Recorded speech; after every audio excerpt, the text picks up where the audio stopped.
authors. I hope that the model, something of the old model continues so that she can continue to write books that inspire me, and that it stays her profession, because that is, as a reader, is so important to me.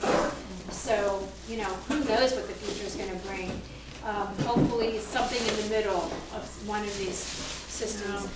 Did you have a question? Hi everyone, thank you so much for having me. Thank you. Okay, we're going to wrap up. Let Sandy ask a question and then we'll I wanted to ask you, now e-publishing, is that actually doing it yourself on the internet? Because I've heard that's something that's going to be big in the next few years. You know, there's all kinds of things, and I don't know everything about this, but one thing I do know is you can, you know, self-publish. I mean, e-publishing is a very different thing. You're talking about like electronic books versus self-publishing.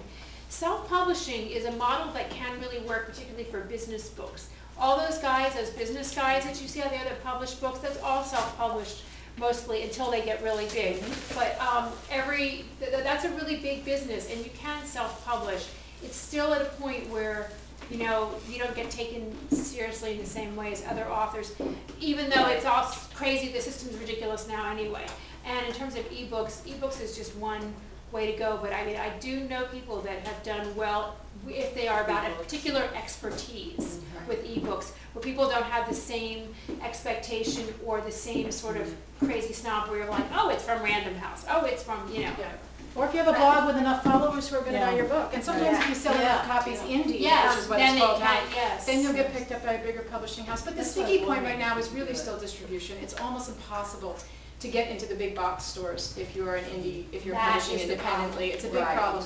But as things move more digital, we might see a change. And I think as we see big authors like a Stephen King, for example, starting to go, or Seth Godin's already doing it, starting to move into self-publishing and direct marketing to their readers, we may see a really big shift in the industry like happened with music, or not. You know, again, let's wake up in 2 years and see what exists. I know, I'd like to do that too, yeah. I'm an independent publicist, and I've worked with Hope before, and one of the things that I've noticed with, you know, some of my authors that already have a traditional platform, you know, they already have had, you know, a few books.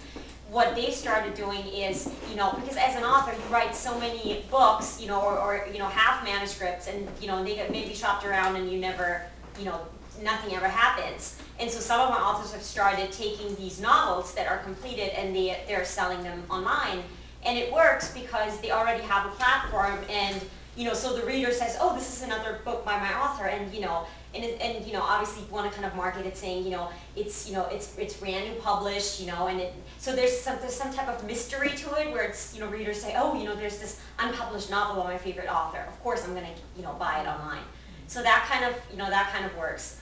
But you know, as for ebooks, it's still, there's just no, you know, I mean, it's out there, but there's just no there's just too much out there. You know, there's no one out there saying, you know, these are like the top 10 ebooks you should read. Yeah, it's just not organized. So I think, but it's definitely going there. So it's a changing world. I mean, next month something can happen. I mean, it is so crazy. Who would have thought? Yeah. Who would have thought we'd be in this position?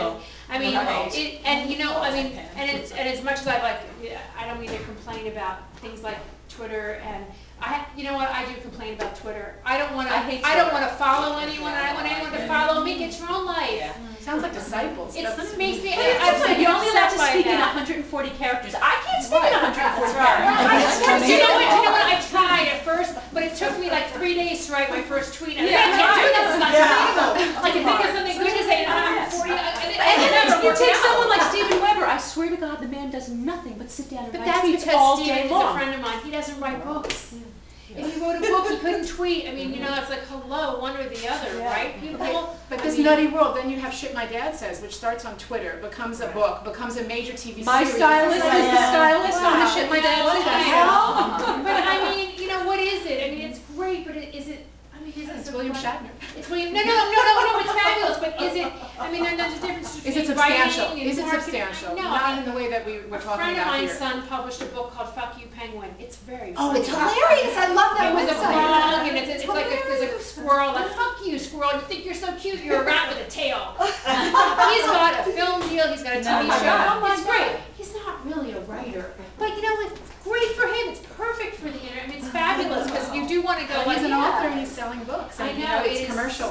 And he's like like 10, you know, so good to know. But anyway, yes, okay, I have more books if anyone wants to Me get too, a copy. I have 5 minutes.